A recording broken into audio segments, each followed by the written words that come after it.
बहुत सुंदर बेटा विवाह के गीत लेके आयल बनी। एकरे के देखिए जैसे कैसा लगता। अगर अच्छा लगी तो लाइक शेयर सब्सक्राइब करें। पेज के फॉलो करें मत भूली जा। पेज के फॉलो भी करी, शेयर भी करी जा। अपन प्यार दुलार आशीर्वाद बनाए। यूट्यूब और फेसबुक दोनों पर बा।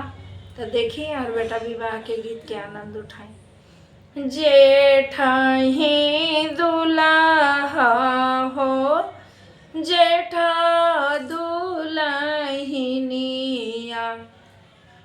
जेठवे में हो खेला बिया।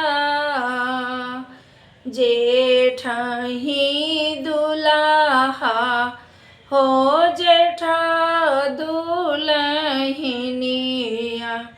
जेठावे में हो खेला बिया।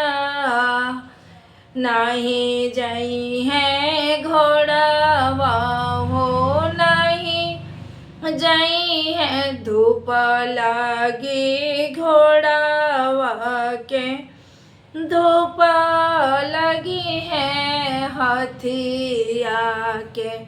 दुल्हा जाई है कुम्हिलाई,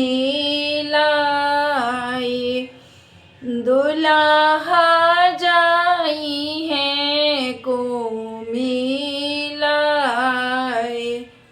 देखिए गीत कैसा लगा।